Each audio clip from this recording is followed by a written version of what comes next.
Huh?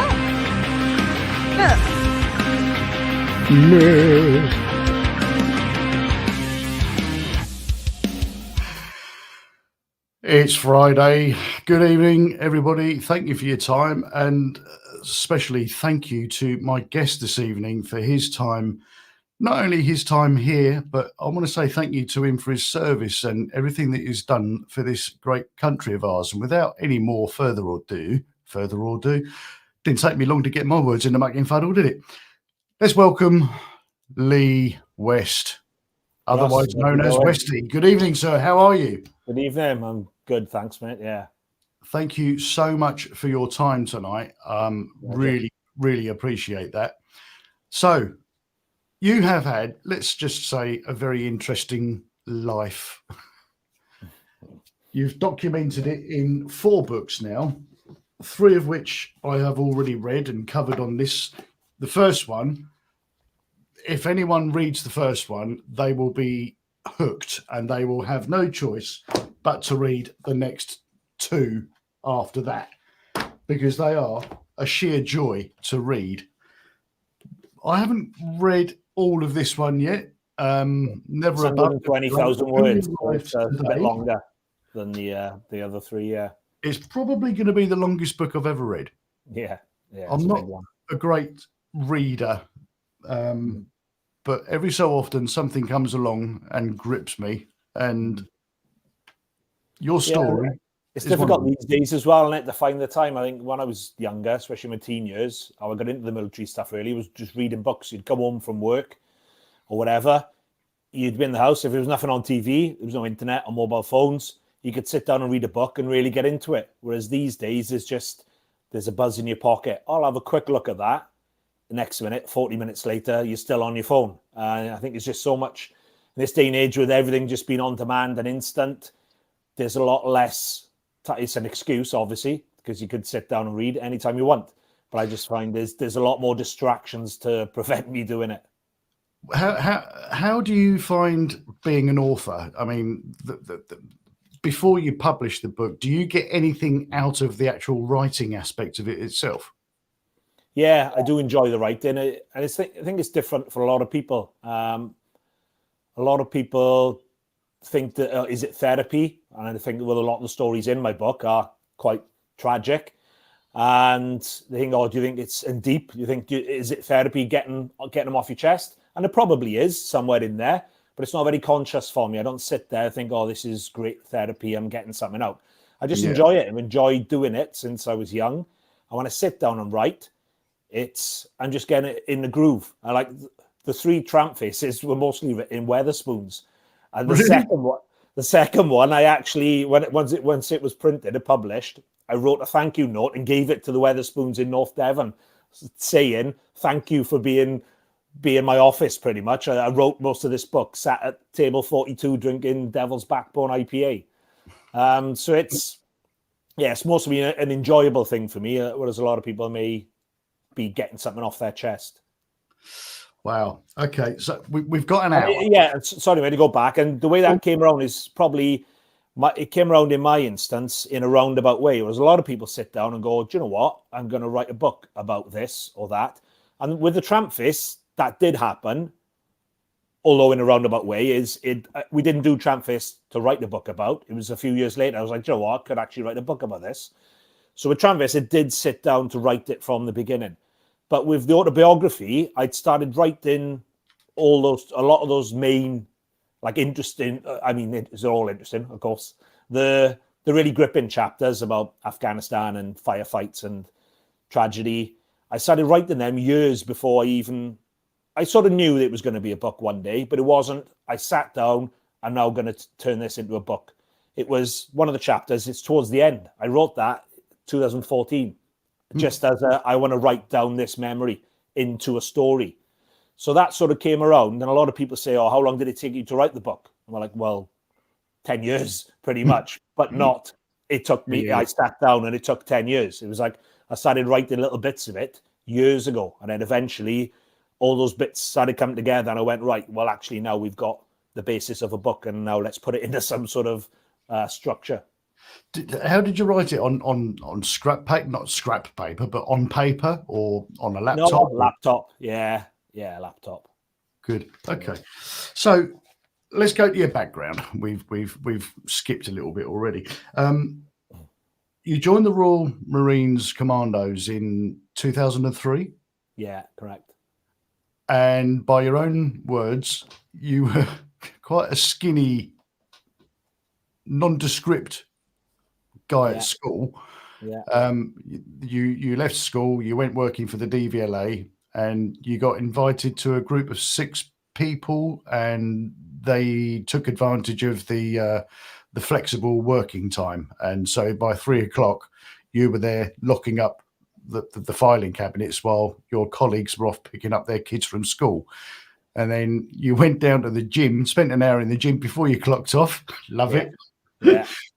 And then you Full ran advantage of 6 it. miles home. So does that mean that you ran 12 miles a day? You were working. No, so I'd get the bus in, or sometimes my father would drop me off on his way to work. Right. So I'd go to work, and then with the plan I'll train at the gym after work. Once all the grown-ups have gone home and taken advantage of the flexible timing, yeah, I'll lock up the cabinets, guys. Don't worry. As soon as they went, straight down to the gym, back up, clocked out. So I had an extra hour or so on the card, and then run home then. Fantastic. And then jumping forward, it took you more than 3 years before your military wage equated or leapfrogged your DVLA wage. Yeah, And you had to get a loan while you're in training. yeah. I was skint in training, and I'd grown up in a council estate. So when I got a job in the DVLA, which I got a lot of friends and family, it's massive in Swansea, they work there now, and they moan about it. I was like, I loved working there, especially as I had no qualifications. So it was an unskilled job, secure job, of course, because it's civil service. And the wage compared to I'd just been working in warehouses and things like that before it was great. It was about £1,100 a month, which, 2001, 2002, to me, from where I come from, was great.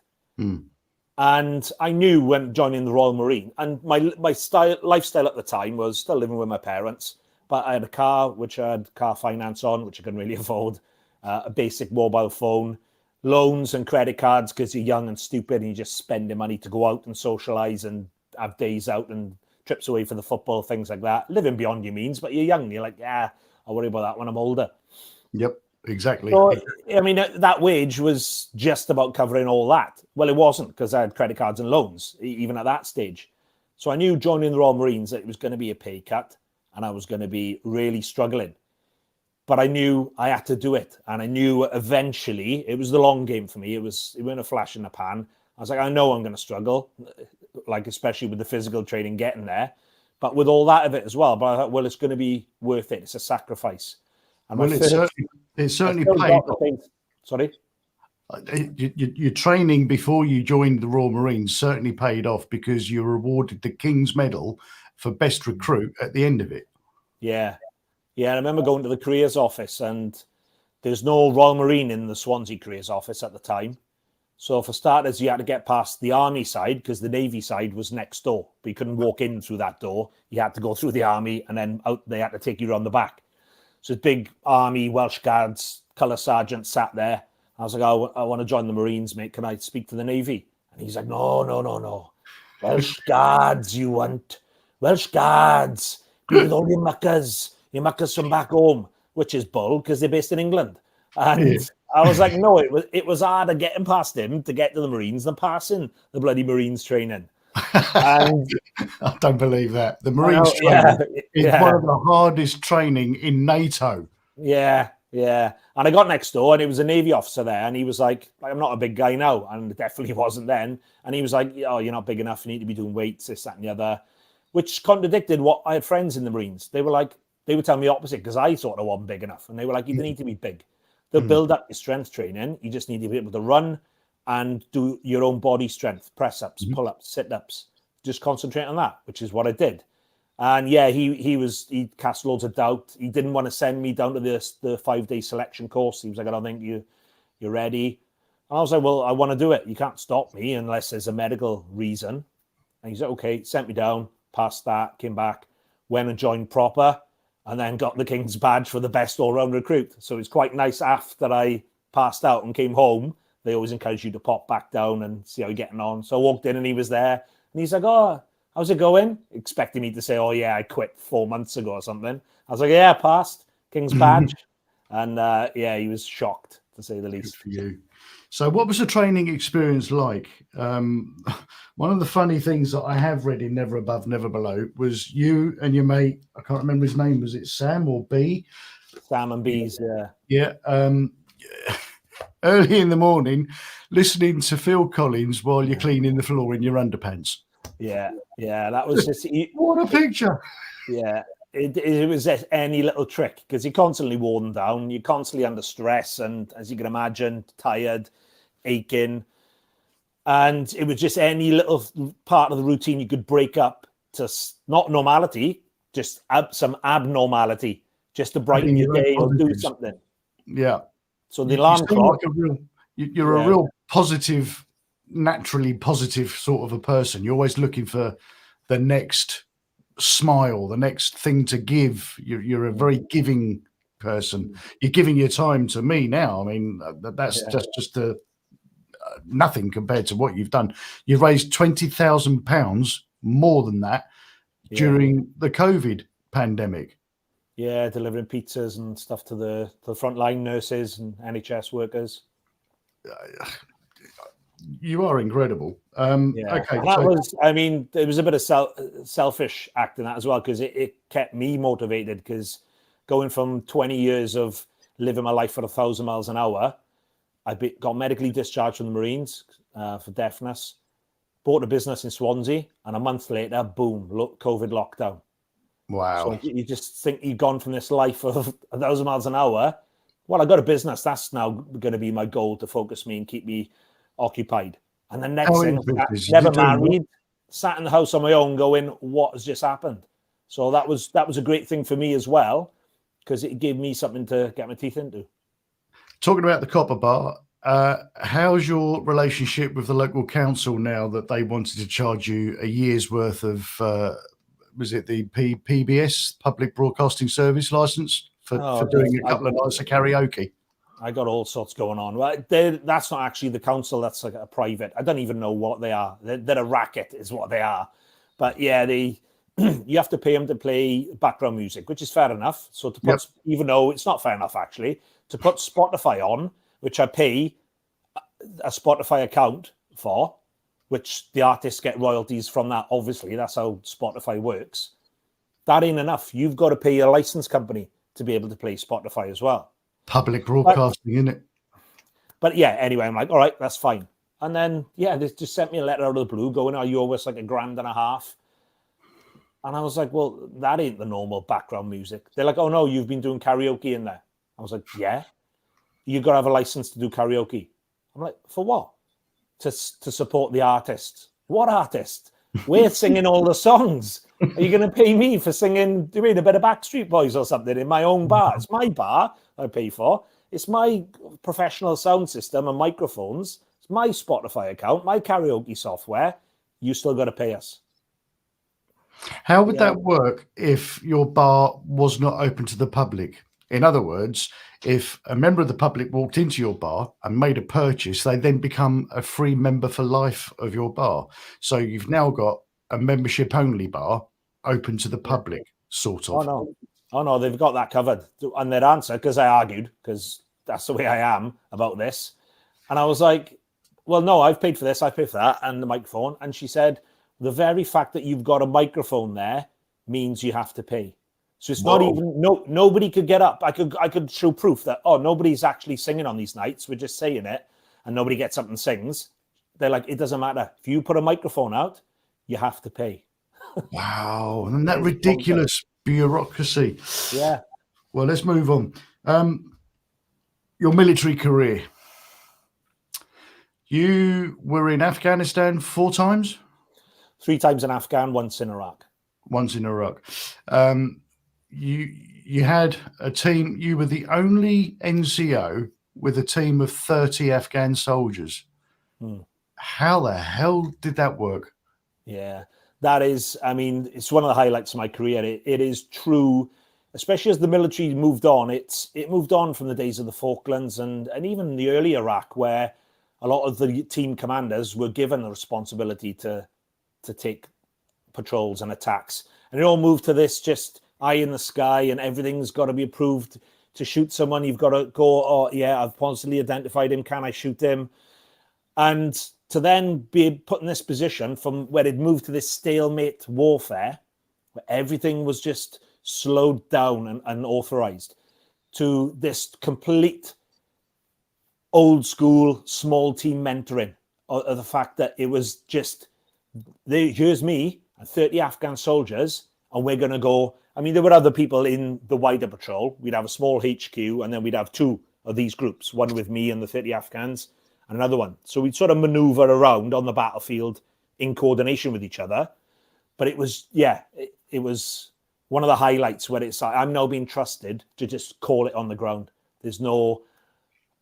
There is obviously someone always in Overwatch and in command.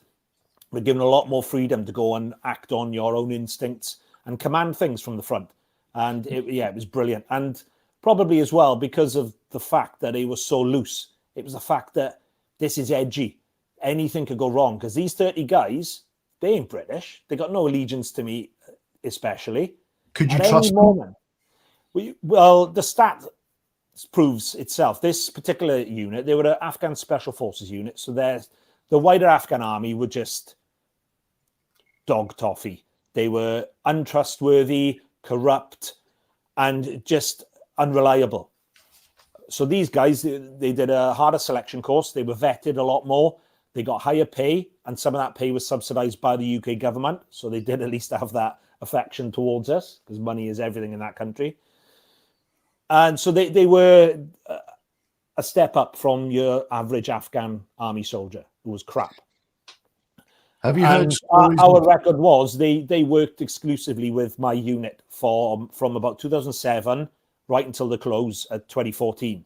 And in that whole time, there wasn't one incident of them shooting or any aggression towards us. Now, the wider ones, they were doing it all the time, throwing grenades in tents full of American and British soldiers. These are the stories that I've heard. That's what I'm concerned about. But you had the same guys for 7 years and not a single incident. And it's a great stat. And it was great as well because of that familiarity. So I'd go out on one tour. I'd go back a couple of years later and it'd be the same guy there. Hey, they call me Whiskey. Hey, Whiskey. And if I'd go out, they'd be asking me about, is Smudge coming out? Because we know him from one of the other tours. So you all knew each other and it was a lot more cohesive, Wow. Okay.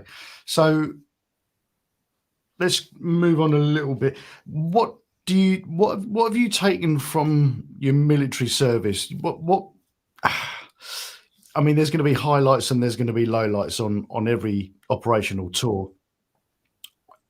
Can you describe what the good parts were? Yeah, I did an interview on the Iraq War. I think it was the 20th anniversary, was it, with BBC last year, and that was a similar sort of question. And I mean, it's hard. You couldn't sit there and go and describe everything because I've actually, in the book, you'll get to it. I've written a passage that says war is everything. And that's not glorifying it. That's just saying every emotion you could think that the human body could go through, mind, it probably goes through over the course of that much warfare.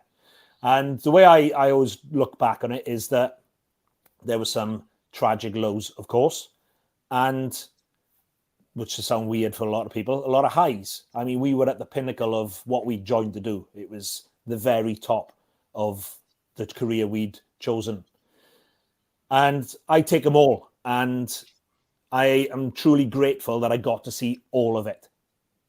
I'm not, grateful that it all happened, but I'm grateful that I got to experience it and it's contributed to my outlook ever since. And you got to see everything. You got to see the very worst of human nature. People just intent on killing, maiming, destruction, just ruining everything and anything in their path. You got to see that. But you also saw the very best of humanity. People trying to save lives every day. And not just in the fact of like medical people, but troops like us, Yeah. acting to save other, villagers, and not just by shooting people. The way we go into villages and try with the human, like humanitarian side of it, trying to help them out, rebuilding things. So you got to see the very best of humanity as well, trying to help, trying to save people and contribute to other people's lives. So the mix was something I'm really grateful for. I've always thought that, I've always said that humans are without a doubt the most evil creatures on earth. Yeah, definitely. And Horrible. Proven every day, isn't it? So what leadership lessons have you taken away from your time in the Marines? Leadership is not a black and white thing. If it was, you wouldn't need to ask that question, because you just pick up a book and it'll tell you exactly how to be a leader and the only way to do it. So everyone has got their own opinion on it, and there is a difference between being a good commander and being a good leader. You could be a really good commander, as in when you're in control and you're giving orders and you're planning, your strategy and tactics are spot on. You could be amazing at that. Doesn't necessarily mean you're a good leader. They're two different things. And the opening to my book, you've probably already come across it. I wrote a passage which I did a leadership talk for HSBC managers a few years back. And before going there, I thought, right, I'm going to have to come up with my own little spin on leadership here. I can't just pull something from a textbook, and I can't just make something up that sounds good. It's got to be from what I'm going to be teaching them about leadership or telling them, my slant on it. So I came up with the line: the first steps to being a great leader are simple. Be honest and be yourself. Nobody's going to follow a fraud into battle, no matter how great they pretend to be. And I honestly believe that. It was because leadership for me is personality. And if you're a certain way in your normal life, especially in the Marines, because you can't get away from all the other men you're serving with. They're going to see you as your normal self at some point. You can stand up in front of them and be the commander, but you can't just be like that 24/7. No. And if then when it comes time to be a commander and a leader, you become a completely different person. Yep. They're going to go, whoa, he's putting something on you. He's acting. That's made their switch change too. Yeah. So can I trust him if he's having to put on an act to be a leader? So I think you've got to both. You've got to look at the textbook and go, right, this is how to be a commander. Of course you have. And if you're struggling, you can always revert back to that. But you've also got to put your own personality on it and your own flair as such, and fuse that into being a commander. Because the lads will buy into that. As I said, if nobody's going to follow a fraud into battle, no matter how great you pretend to be. I love that passage. The crunch, they'll see straight through you and go, I ain't following you over that mountain. It was reading that passage that made me write that question. Yeah, fair one, yeah. So challenges. When you transitioned to civilian life, I guess there was plenty of challenges that you weren't expecting. Yeah, massive. It was just a combination of bad luck because of COVID as well. And I don't think I'd really got over how I left the Marines. Now, I wasn't expecting some fanfare when I left. I'd done 17 years. I could have stayed. They gave me the option to stay. But I thought, do you know what? I've done everything and more. If you told that skinny little lad in the DVLA everything I'd gone on to do, I'd have gone, no chance. That ain't possible. I joined during what I call the golden generation. Just everything was happening and we just went and did it. So I decided to leave. Yeah, do you know what? Let's go out on a high with fond memories, because with the deafness, I would have been given a desk job or a storeman job as such. Let's go on a high, looking back fondly rather than hanging around and maybe resenting it. So I went to the medical board. I went, yeah, I'll agree with a medical discharge. Okay, great. That's that. I report to the pay office, the admin office, tomorrow morning on camp. Yeah, okay. So I turned up at the admin office, and that was it. I was walking there, and she said, I've been medically discharged. I was expecting, because I had then like 4 months paid leave before actually officially leaving, like having to report every Monday and talk through career options, what I was going to do. Did they want anything further from me while they were paying me? And I turned up, and the civilian lady behind the desk just handed me a sheet of A4 paper, and she said, go get that stamped by every department on camp, and that is you. Wow. I said, what do you mean that's me? She went, oh, you can go. I went, don't I have to come and report Monday? She went, never again. Wow. And I just walked out of the office with this piece of paper in my hand and went, shock. That's it. I've just got to get these stamps, walk out that gate, and that is it. Wow. And it was just like I said, I wasn't expecting a fanfare or anything, but I wasn't expecting that. No, that's like being thrown off a cliff. It took me about 2 months. I still had to hand some of my equipment back, not much, just like a helmet and a gas mask. And it took me 2 months to do it. And I must have been holding on to something, going that can't be it. Wow. Surely an officer's going to pull me in and go, oh, all right, mate. Yeah, what we're going to do is we're going to have you down here for a couple of weeks, and I stunned. So that wasn't a good start, and I just spent 4 months. I bought the bar then, with one eye on it. So it was a perfect world, really. I was still getting paid. I bought this new business, which I could get my teeth into. So 4 months of still getting paid, I could get into the business stress-free without having to worry about money. And I didn't. I just ended up just wasting those 4 months, really, just floating around with no purpose, and then sleepwalking towards COVID, which then hit. And the Marines stopped paying me then. So they stopped paying me in February 2020, and boom, March 2020, boom, your business is closed. And that transition is, like you said, it's very difficult at the best of times. Yeah. Even if COVID hadn't hit, I'd still found it difficult. But then going from that to overnight being sat in the house, and the main players for this were, I lived on my own, didn't even have the dog at the time. My daughter lives in the USA, got a young daughter. She was 6 at the time, so there's no chance of seeing her anytime soon, or her coming here. And any accountability, structure, routine, purpose that I'd had was just gone. And I was just like, well, if I don't leave the house tomorrow or for the next week, nobody's going to be ringing going, where are you, mate? And one of the other main issues, really, which looking back on, I think contributed to it, was that I didn't need to go out and earn money. It's the fact that I had my pension, I had a war pension because of the disability. And I'd been saving for years anyway, hence why I could buy a business and have that flexibility. So I had no debt. And like when I was a skinny squat bag who just spent his money on everything, I had no debt, no loans, no credit cards, a low mortgage. So I was sat in the house going, well, I don't need to go out and get a job. And I think that might have helped if I did. It was actually a reverse thing where having money, as in not a millionaire or anything, but having enough money that I didn't have to worry about it. Encourages procrastination. Oh, it contributed to it. I was like, well, I don't have to go out and get a job. I can just sit here and do nothing. Sit in my pants drinking whiskey, which is pretty much what happened with the all of COVID. And all those things just put me into a hole and lost. There was a million things I could have been doing, writing more books or learning languages. But it's just something that's been constant in my life is I need a kick at the ass a lot of the time.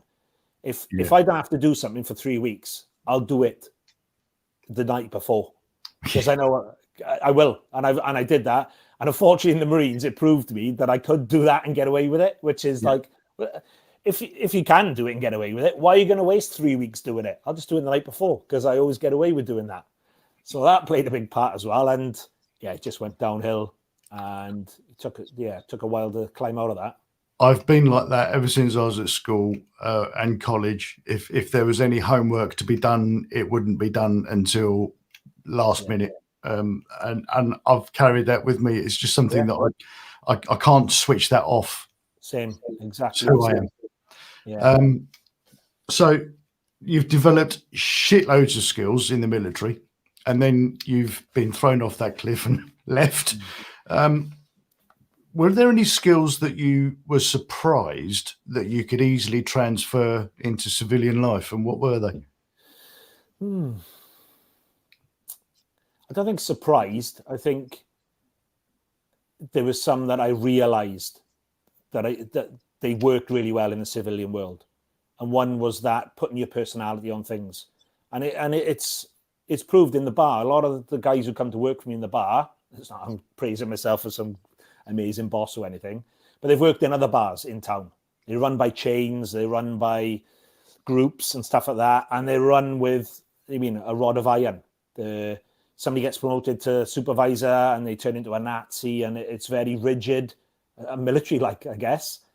And when they come with working copper, they're sort of stunned that it's relaxed and it's more personality-driven. And when I ask them to do stuff, I say, well, I trust you to do it, guys. I don't need to be on your back all the time. If you don't do it, then I will be on your back, and that works in the military.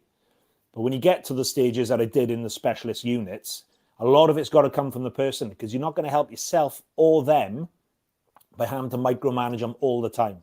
Mm-hmm. They're never going to develop, and your business is never going to develop, because when you do have to leave them on their own, they're going to be, well, I don't really know how to work on my own. So a lot of things I had to bring across was that side of it as well, the personality, and putting a bit of onus on the people doing things themselves, rather than just they're doing it because I'm telling them they got to do it. You're quite hands-on there as well, though. I phoned you the other day, and you were just serving coffee in the cafe. Yeah, that's probably one of the things that is a disadvantage to me, is I'll just do things. And if I come in the morning and there's things that haven't been done properly, I'll just sort them out myself. I'm like, well, I haven't got time to just tell them off. And of course, then they don't learn from it. Yeah. Or if I see something needs to be done, I'll just go and do it. And then they don't know that it needed to be done. It's just done. It's like the magic table that everything's always done. So they're like, well, I don't need to do it. So when it does need doing, they're like, well, this is normally always done. Why is it like this? Yeah, the magic fairies came around and did it. Yeah, and it's obviously my own personality trait that I've identified as I had my daughter over. She came over in the summer, and I could have had six weeks off. I'm the boss if I wanted. But a lot of me was like, and even now, like, I'll go in the morning to open up, because that's a routine for me. Because if not, I could end up just wasting that morning, and I probably would. What time does it open? It opens at 10, so not early. But it gives me time to do my own stuff in the morning at the house. I'm doing the audio book at the minute, so that's eating up my time in the morning. Oh, you're recording audio books, so turning the books into audio books as well. Oh, brilliant! Wow. Yeah. Well, that's a good, because I want to start talking about your first book. It's called Thumb and Thumber. No, that's the third. That's the third one. Well, it's the first one I read. All right, there we are then. What was the first one then? Homeless by choice. Yeah. Homeless by choice. And Thumb and Thumber was the third one. Yeah, third one, the hitchhike one. So Calais, by process of elimination, was the second one. Second, yeah. Because I was expecting Calais to be involving the story of the dinghy. No, that's going to be the fifth book. Are you keeping up? There's a fourth one in there as well, which nobody knows about yet. I've got the fourth one. I've got the fourth. Yeah. I mean, the fourth in the Trampface story.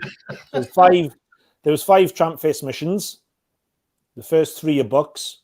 Homeless by choice. First one, Calais, second one, where we didn't manage to get back across. Hence why we had something hovering over us that we had to go back for. So that's the second one. And then Hitchhike was the third one. Fourth one is the marathon one. And the fifth one is the dinghy one.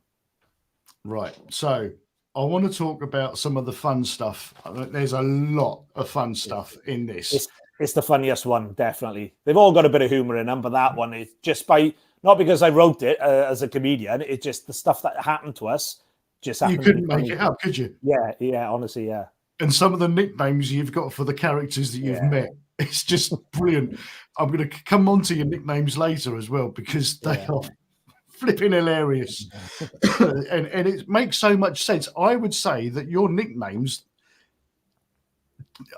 I'm going to suggest, and tell me if I'm wrong, your nicknames are born from your time in the military, because they have developed, you have developed a method to remember a person, a face, and a scenario just by giving them a nickname. Yeah. Is that right or wrong? They're huge. Yeah, they're huge in the military, and you go your whole career. It's probably guys now who might come looking for me in Copper Bar, and they'll walk in and go, "Is Westy here?" And they won't actually know my first name. They'll just know me as Westy. And the staff will go, "Oh, do you mean Lee?" And they're like, "Oh, is that his name?" Yeah, you know me for a decade or something. Yeah, people that have known you for a decade don't know your first name's Lee. Yeah, no, they wouldn't. No.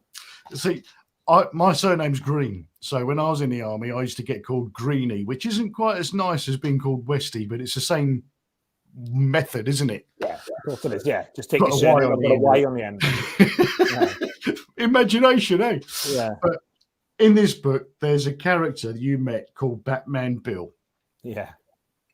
That is Absolutely. hilarious. Do you want to tell the audience a little bit about Batman Bill? I'll try to remember it now. We were begging in Leeds. It is Leeds, isn't it? And By the he station. He came up, and you could tell he was just one of those guys who he just lived in the fantasies in his own head. And as soon as he got a captive audience that couldn't get away, which we couldn't because we were sat there begging, they all came out. And it was just story after story. And you've read it. If you've read it recently, it's been a few years since I read it. One of them was he'd read, who's the guy, the Formula One commentator guy. He'd been locked up. Something Murray. Oh, Bill Murray? No, and they're off. Yeah. Not Murray. And he Murray came up Walker. and, yeah, he was just downloading these stories, and they just getting more and more fanciful everyone he told. He was one of the first guys, was it in Iraq, the depleted uranium or something? He was part of the development team for that. He Depleted uranium. Yeah. He was wanted by the British government. Yeah, he spoke German. They signed him up for something in the army. Oh, I want you to go to... And he learned German in 2 weeks. These are the type of stories. You can't remember any of it now. Yeah. He learned German in a couple of weeks, and these stories just kept coming out. He missed his bus about 3 times. He was waiting for a bus. And we was then he was like, we were like, you waiting for the number 32, Billy, yeah? Oh, yeah, it's gone again. And he stood there and tortured us. But it was brilliant because it was entertaining for us. One, because we knew it'd be a good story to write about, because we were doing updates. By this point, we knew a book would come of it. But for us, it was entertaining because it was a good story. Yeah. But he was actually entertaining because there was no malice in him. He wasn't an idiot. He wasn't being a dick or anything. It was just entertaining to see how with conviction, he was telling us these stories about depleted uranium and yeah. What do you remember? What year that was that you were in Leeds doing Trampface? That was 2016. Okay, so that would be about 4 or 5 years after the last time I was in Leeds with a tour bus, because as I was reading that bit, I was imagining just the other side of the road that you got the archway. It's a square arch, isn't it? A bit of an archway. Yeah. The railway goes across the top of it, and on the other side of the road, you go up some steps, and you would be faced with a tour bus because there was a venue there called the Cockpit, and I'm not sure if it's still working. And to get there with a tour bus, especially with a trailer, was really difficult. Every tour driver would know the Cockpit in Leeds because it was just a horrible reverse to get into. Yeah. Once it was there, right down the steps, you were there with all the beggars and tramps and Batman. So I was just wondering, what were the chances of me sitting up there in a cozy tour bus, drinking coffee, and you sweating tits off? Batman Bill, it was you, wasn't it? You Batman Bill. I'm not Batman Bill. I haven't got any shrapnel in my ankle or anything like that. Right, so that's Batman Bill, and that was Leeds City Hall. That's where it was. The Leeds City Hall. I've been parked outside there many times. You've been on the roof of that, haven't you? Yeah, we climbed up. It was. I think the day before we'd struggled to hitch a ride because the premise was we would live homeless and we'd try and hitch a ride anywhere. And it was the fact of we'd stand their thumb out. If anyone stopped to pick us up, hi lads, where you going? Where are you going? Yeah. Leeds it is then. That's where we're going. It was in the hands of the public. Yeah. And I think the day before we'd failed to get a hitch, so we had to stay an extra night in the place. And we felt we let people down. We were doing the online updates and we were like, it's a bit crap today because we failed. So we had this day in Leeds and we're like, well, we've got to pull a regain here. We've got to do something to save ourselves from that crap update. And we were walking around, and we walked past Leeds City Hall, and it was covered in scaffolding. And we were like, fences around it as well, so we couldn't just walk up to the scaffolding. And we were like, well, that would make up for it, wouldn't it? We spent the night sleeping on the roof of Leeds City Hall. And it was made a bit more dangerous because of the fact the day before there'd been a terrorist bombing in Belgium on a government building in the city. So, of course, tensions were heightened from that. So thinking, if we get collared, scaling bloody Leeds City Hall, we could be in big trouble here. But again, we decided, look, we owe it now from that failure yesterday. Let's get up there. So up we went, penthouse suite overlooking the city of Leeds, and cracked it for the night. I just want to say to the audience, please, if you've got any questions, can you put a capital Q in front of the question, and then I can separate them from the regular comments, and we'll come to those in about 5 or 10 minutes. We'll just quickly go through. Now, let's go to Calais. Yeah. You went to the jungle.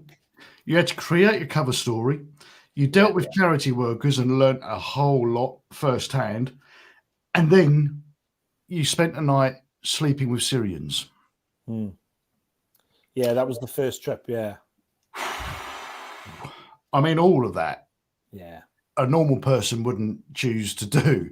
Yeah. My first question has to be, why did you do it?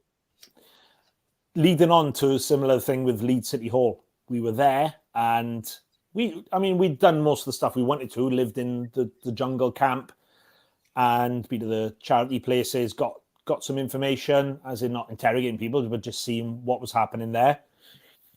And we befriended these Syrian guys, and they offered us to spend the night. We'd been going there for a couple of days, so we built up a rapport with them, and they offered us to spend the night. And we had to extract ourselves away from them and have a conversation about it. Because the reality was, it was dangerous enough being there anyway, without any backup or cover or anything. Just two guys walking around. And for a week as well, not one just in and out. People start seeing us, all these geezers just cutting about. And the threat was, of course, ISIS, right? Quite active at the time, and all these other terrorist organizations. And not just that, the human traffickers. Now, these are serious men with serious money involved in that industry, because it is a big industry.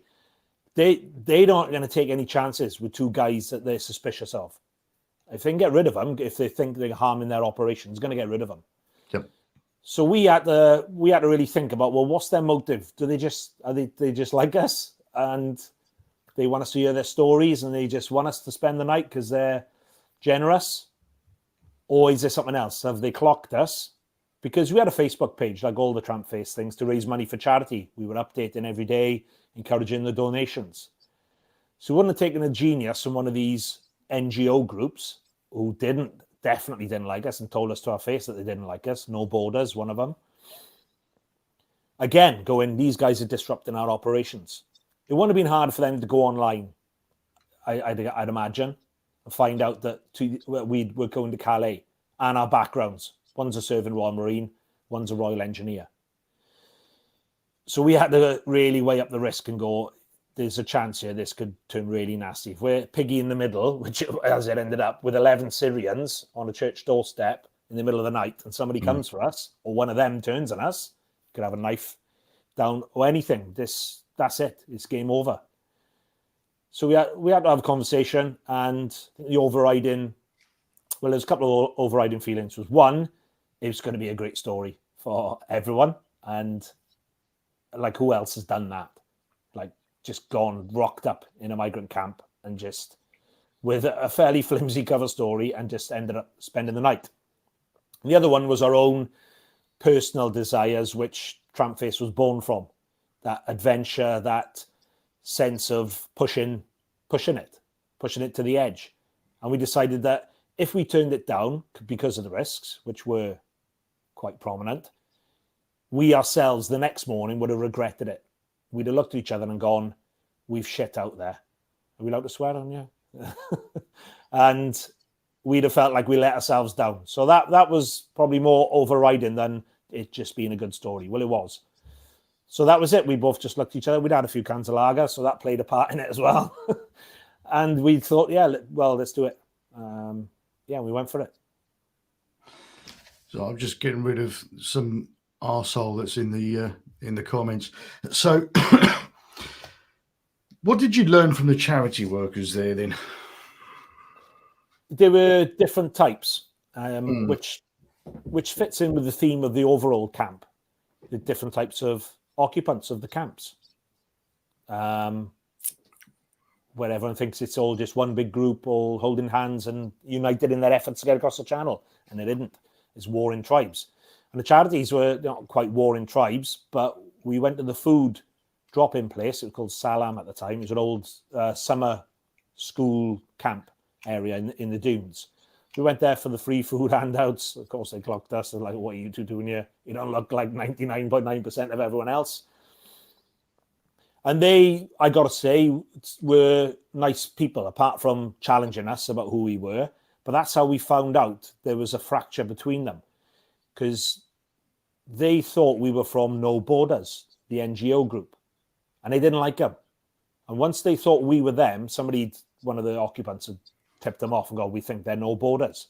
Poof, attitude changed towards us completely. You're not coming in here, you're not eating, you're not speaking to any of these migrants or refugees because you're from No Borders. And they disagreed with what they were doing. No Borders actively say, you can Google them, their mission statement is there, first line. They believe there should be no borders in the world, and their mission is to help everyone achieve that, and for there not to get across any border that they want. That's their mission statement. And they're not. I don't understand why No Borders would have the problem with the charity aid workers feeding these migrants. No, it was the other way around. The charities who were feeding them, they didn't want No Borders to be taking them across illegally. Right. Okay. So they disagreed with our operation. They were like, we don't want you to be doing that. One, it's a risk to their life. Yeah. To their freedom. They could get arrested and everything else. So the charity ones, they were genuine, and we want to feed them and we want to help them get their goals legitimately, whatever they were. I don't know. But they were just like, we don't want them getting involved in crime, which is what that No Borders were doing. Did you see any charity workers handing out leaflets to any migrants with information on and advice on what to do once they had arrived in the UK? No Borders do that. We didn't see people going on handing it. The occupants of the camp told us, the Syrians, which we befriended over the course of a few days, they told us everything, which was quite funny because when No Borders turned up one of the days there, both they hated us, didn't trust us, didn't want us anywhere near it. And we were like, unlucky, they've already told us everything that you do. Yeah. So the Syrians had already downloaded all that information. They said, they tell us what to say, what to do when we get there, how to fill the paperwork in, what we are entitled to, so you can demand it. And if you remember a few years back, this fits in with it. A lot of them were coming across saying, I'm gay. Because, of course, the countries they come from, they'd be persecuted for that. Albanians started doing groups it. Are telling them, they're telling them what the shift is in the UK, right? The human rights says this now. It's big in the media about homosexual violence in whatever country. Say that and it'll boost your case. And obviously they're not gay. And one argument would be against standing up for that, would say, well, why shouldn't they know what they're entitled to? Why shouldn't they be helped to fill in the paperwork, whatever? Well, my point of that is, okay, they might still go across and be genuine when they're doing it. But if you give them that information, it encourages deceit. Yep. Because they want to get there at all costs, because they're willing to get on a dinghy and cross borders and do illegal things. So the very fact that they've got to northern France by devious means, do you think then they're going to fill out the paperwork all honestly when they're at the last step? Of course not. You give them that information, call me cynical, they're going to use that to whatever benefit that they can. And that shouldn't be the case. If they're going to be accepted, they should be accepted on merit, on what they've come from and what they're going through, not with loaded information to try and boost their case. Why do you think so many are trying to get over to the UK when they have literally passed through 6, 7, sometimes 8 different safe countries where they could have settled down and not had a 2 or 3 year journey to get to the UK? It's hard because that's one of the things that I struggle to understand. So Mm. try and put myself in their place, and I do that in everywhere I go, Iraq and Afghan. And I think, right, if I really wanted to get to the UK and I was really coming from somewhere that was persecuting me, or I just had to get out of there for whatever reason, even if it wasn't for war, they just really needed to get out of there. All right, fine. You've done that. You've got out of there. If that was me, I'd be like, first of all, thank God I'm out of that hellhole. I'm safe. If I really wanted to build a life, because these are young people, the rest of my life. You mean I joined the Marines? I wasn't going to get the life I wanted in 3 months, was I? No. You had to work towards it. In my mind, I'd be like, right, I'm going to get to Italy or whatever it is. I'm probably going to not like it as much as I would England for whatever reason they think they prefer it here. But it's a process. I'm going to get there. I'm going to go into the system. I'm going to knuckle down, get what I need to get, and then I can go there and I can spend the rest of my life there legitimately. I don't understand how you'd want to do it illegally and then you're in a system of illegal behavior. Yep. I don't know whether there could be multiple reasons. It could be that they've got people in the UK contacts, are going to get them in jobs in whatever. There could be an organized crime gang that needs migrants in the UK. And therefore they're going, we'll pay for you to get from Eritrea and Somalia to the UK. Because you haven't got 20 grand in the bank to pay to go, because that's really close to what it's going to cost. We'll cover that. We'll get you to England.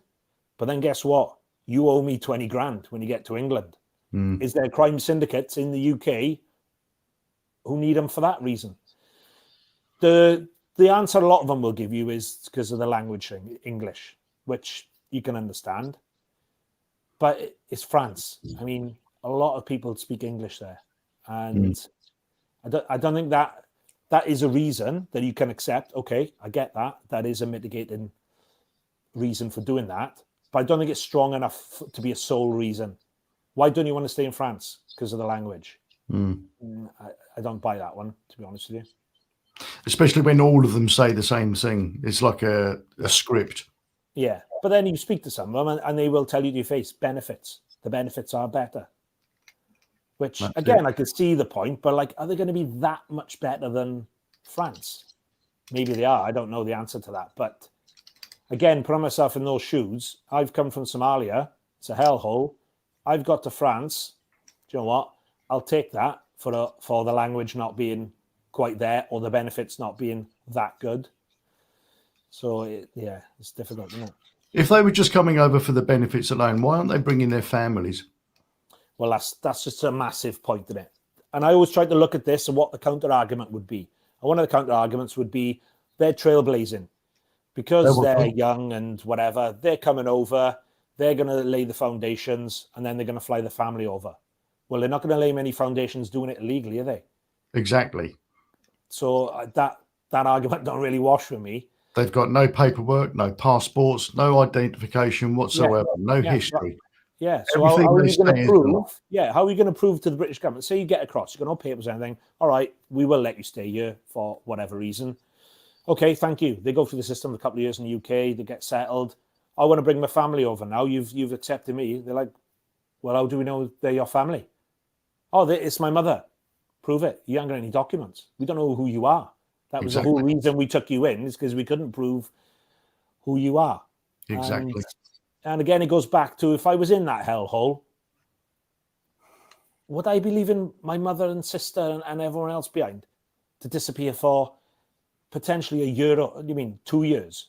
Should be the other way around. They should be sending the women and children to whatever country, while those healthy guys stay there and defend their land and build it up, ready for having somewhere established for their family to come back to and carry on living their lives at their home country in a more safer environment.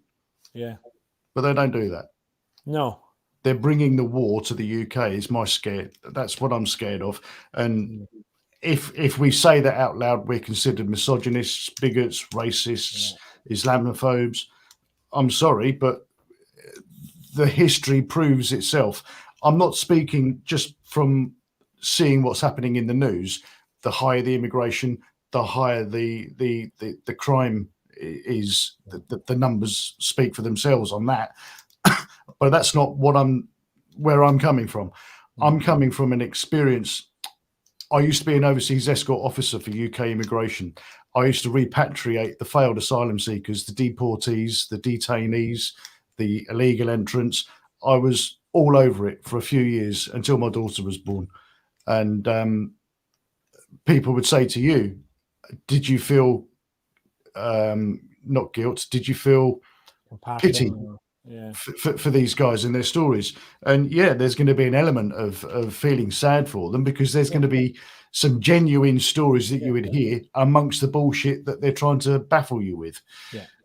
I've had so many detainees, whether I picked them up from a police station because they've been criminal and the police can't deal with them, or I've picked them up from an immigration removal centre, which sadly don't seem to be operating anymore. Basically a prison, but only for the illegal immigrants. It was a holding place until such time as they were then repatriated. You would hear all sorts of stories. Yeah, some of the video I did recently, which blew up, has really shown me is that, like you said, they'll make you believe that everyone that's questioning immigration is the far right, and it's this one little small problem you got in the UK. One thing that video showed me is that there's a lot of people out there who are scared to talk about immigration because they're going to get called far right.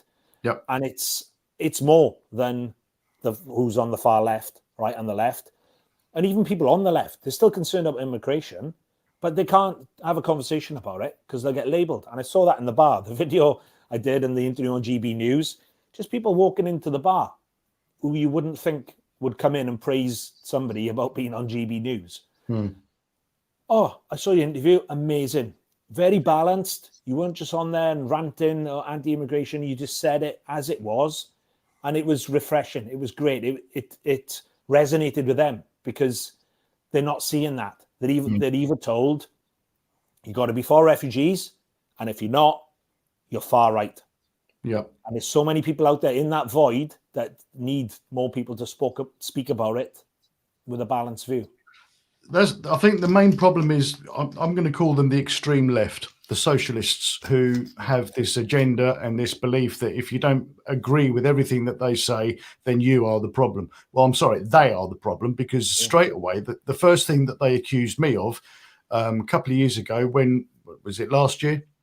We set up a campaign in Bexhill, no to North Eye, and they had one in Scampton, no to Scampton. Well, today in the news, Scampton has been announced that it's not going to be used to house illegal migrants. The appropriate word here is illegal. Everyone was accusing us of being anti-immigration, which is so far from the truth. What we are is concerned parents. We are seeing the effects that these guys have when they come over here. I'm going to use the word extreme again, because these are extreme Islamists who, if they read their Bible, the Quran, their Bible, if they read that and they believe it word for word, then they are to end Christianity and the Jews especially. Yeah. So I'm choosing my words very carefully. And this is the ideology that they are raised with. We've seen small children attacking Christians.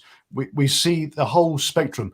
Today, I don't know if it happened today, but I saw the story today of a vicar in his church just getting ready for a service with his family, his wife and his children. Probably not a vicar then. And a Muslim woman comes in shouting, "Allahu Akbar, Alan Snackbar," and she ends up getting arrested, and she's fighting with the police. But before she's fighting with the police, she notices that one of them looks like he might be a Muslim. So she's really calm and she's talking to him. "Don't let them do this to me, brother. You know the score, brother," like he's a Muslim. And she's trying to speak to him in Arabic. And he's saying, "I don't speak Arabic. You'll have to speak English." So all his colleagues can understand what's being said as well. And as soon as he said that, she switched, and she's now getting violent to the point that the police, this is the Metropolitan Police, they've had to put her on the floor, put her in leg restraints, put her in handcuffs, and then carry her into the van. And for what? Because of her ideology, her belief. She's absolutely completely indoctrinated to understand and believe that Christianity and the Jewish faith is evil, Yeah. and that she has to get rid of it. Yeah. And she's not the only one. We see machetes. We that poor officer. We still don't know what's happened to him. Is it Tim Lawrence? Is that his name? I can't even remember. No, it's not Lawrence. It's oh crikey, the one from the barracks in London, Greenwich. Attacked walking home. Yeah. So what, he was wearing his uniform. When I was in the army, we were told never to go anywhere in Civvy Street in your uniform because of the IRA threat. And then they changed. They wanted you to do it because they wanted to raise the profile of it, and then they changed it again. But yeah. Anyhow, let's go. Do you mind doing another 10 minutes? We're up to an hour already. But I just wanted to do some questions, and the first one that I've got lined up for you is from somebody who you may or may not know. Hence the question. I think this is it. This is a friend of mine. I'll tell you who it is in a minute. I asked him to give me a question for you. He said, all right, Russ, ask him if he spent any time at 40 Commando. I might know the fucker. His face looks familiar. I was in from 99 to 2009. We may have deployed together. Oh, and for a silly question, ask him what job he used to tell the birds he did for a living when he was trying to tap in a barracks town. I've heard some good ones, and this will be another video soon. Yeah. So, I wasn't in 40 Commando. I did spend some time drinking around Taunton, but I was never actually based in 40 Commando. No, but might know my face from sort of being around. Jobs, I mean, there were loads when the lads would come out with dolphin trainers. You had ones that would... what did you say, dolphin trainer? Dolphin trainers. That's mad. I used to say I was a goldfish trainer. Goldfish trainer. Picking up the penguins when they fall over. We actually tried, me and my mate, we tried a reverse one. Because all the lads would try and make up like these fancy jobs or sounded fancy, but if somebody had a bit of brains in them, they go, that doesn't exist. Nobody does that.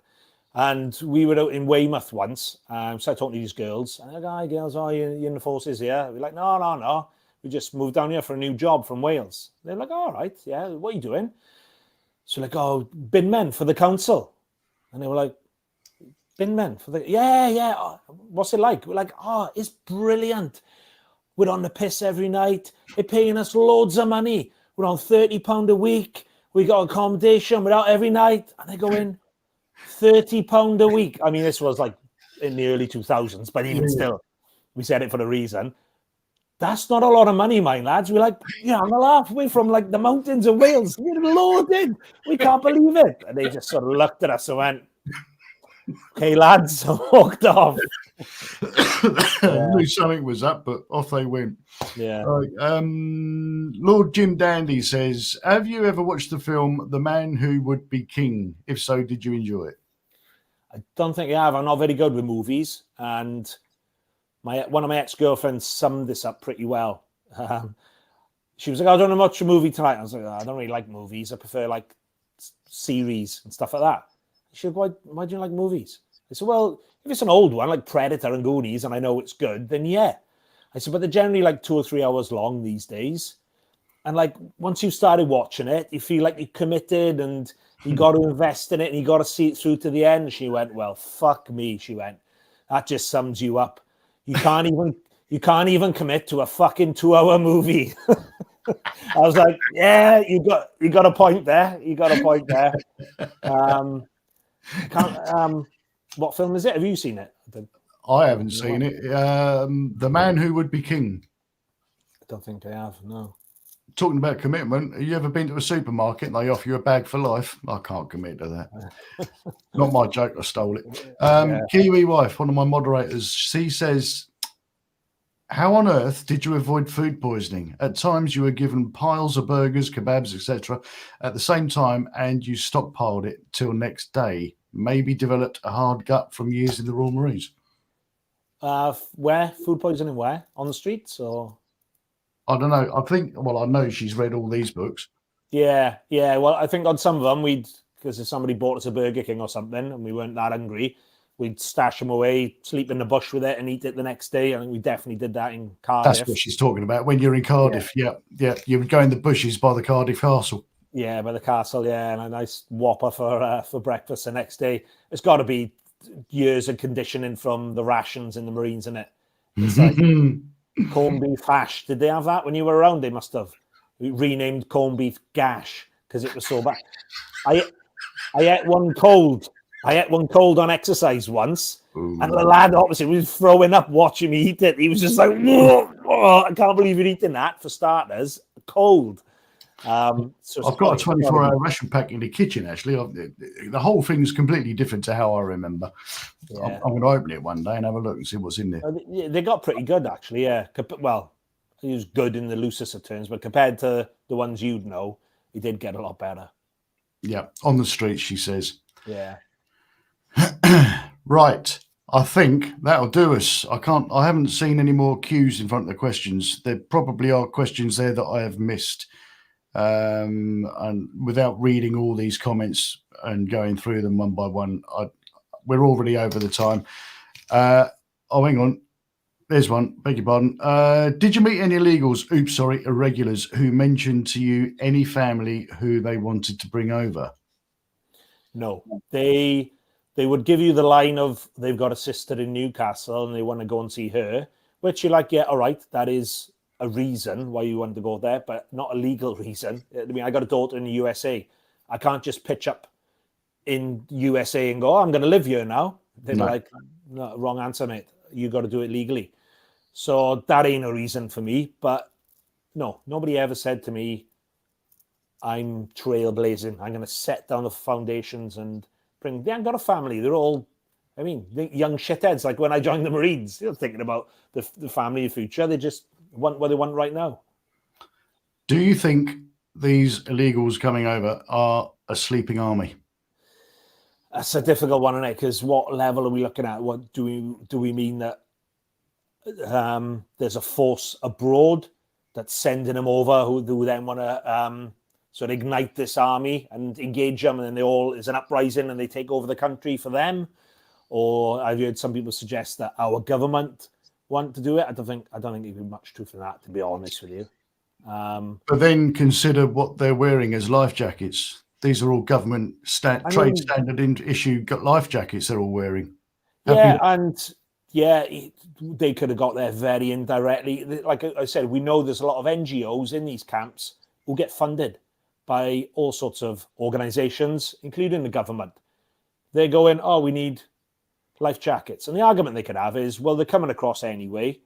Give us the life jackets, and at least when they come across anyway, which you're not stopping. We could stop, but we're not. And that's a good point. Give us the life jackets anyway. Otherwise, we'll say that you didn't give us some and the deaths will be on your hand. So, I wouldn't say that, no, it's not a sleeping army. I wouldn't say yes, that it is.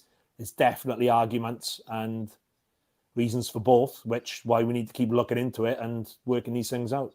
I'd like to think that MI5 and MI6 were all over this like a rash.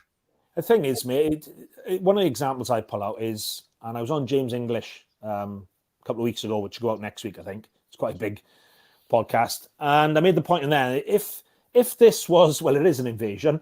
If this was an invasion from Nazi Germany, for one example in the past, or anyone from France coming over to invade us militarily, that'd be stamped out in a day. We'd have intelligence assets in the sky, the drones. I did it in Iraq and Afghan.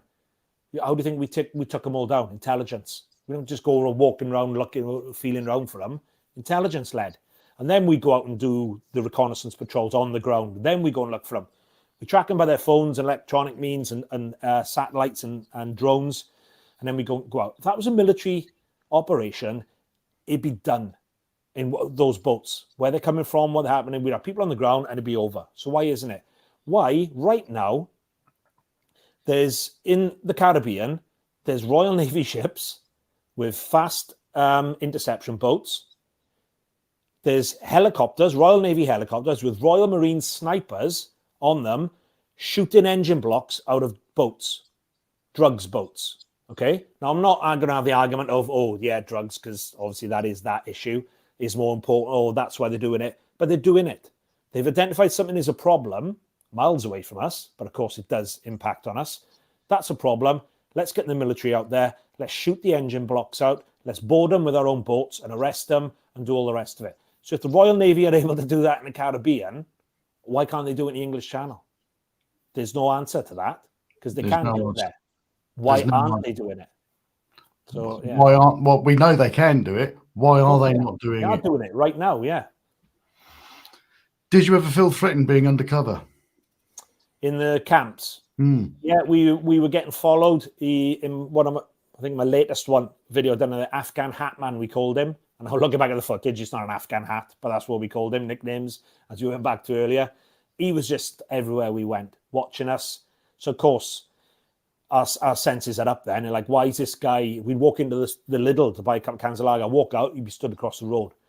I've got him on my secret cam. When we get challenged in the food camp for being no borders, he stood on the shoulder of the lady, a charity worker. When we befriended the Syrians, me and Paul, being military, we put countermeasures in as best we could. So we'd pre-planned before, like halfway through chatting to him, one of us would stand up and go, I'm going to go and get something to eat or drink, or I'm just going to go to the toilet around the corner. He'd go, and then whoever's left, me, would watch to see if anyone else from the camp, and they would. Within a few minutes, one of them would go, I've got to go and do something, and he'd head off in a different direction. And then Paul would come back later, and we'd have a chat, and he'd say, oh yeah, so and so, I saw him when I came. And I was like, yeah, he left. So we definitely felt we were being watched. And when they started drinking, there was times where we were like, we need to extract ourselves now because they're arguing with each other. They've stopped talking English, which means they're probably talking about us. So there was times where we were like, we need to get out of here now. And we were carrying knives. That's in the books. We don't hide that.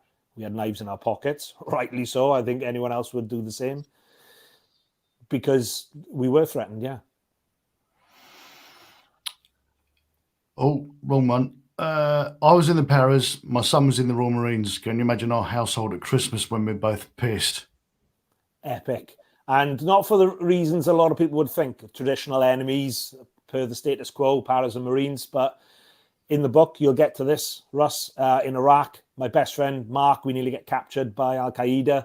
Don't want to ruin it for you. We didn't, obviously, because I'm still here. And he came to live with me in my house. He left the Paras after we were best mates out in Iraq. You just click. It doesn't matter what unit you're in or whatever. You'll dislike some guys in the Marines and really bond with some guys in the Paras. And I worked with the Paras for most of my career. And yeah, he came to live with me afterwards. And similar thing is he was going through uni to be a paramedic. I was studying for a language course, and he'd get home and we'd be like, can't talk, got to study, maybe one drink. And then that was it. We both drinking, the karaoke would be on. We'd have the fancy dress box out, dressed up as women. We'd be into town. So I could fully imagine what Christmas is like there. Yeah. I've seen photos of you in a mini skirt and tights. Yeah. Not on your own, I must say. It was a Marines night out. Oh yeah, big time there. Right. Thank you very much for your time. Thank you to everybody for your questions. I know there's more, and I haven't shown them all. We'll do another one, mate. We'll do another one, and they can get the questions. That'd be good. That would be good. Yeah.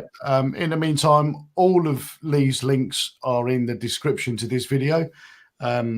And look out for his interview coming up next week. Is it on James English? Yeah, he said should probably be next week. And there's a few more lined up as well with some other podcasters. So, yeah. Well, thank you very much for your time, for doing this live stream with me tonight. Stick around and I'll talk you through how, I'll try and send you a copy of this, but you'll be able to download it anyway from the channel. But anyway, thank you very much for your time. Thank you, guys. I'm just trying to find Pete and Dad. There they are. Lee West, it's been a pleasure. Cheers, Ross. And I will see you when you're older. Take care, mate. Cheers, mate. Goodbye, living you, giving on. Goodbye, with it on goodbye. Goodbye.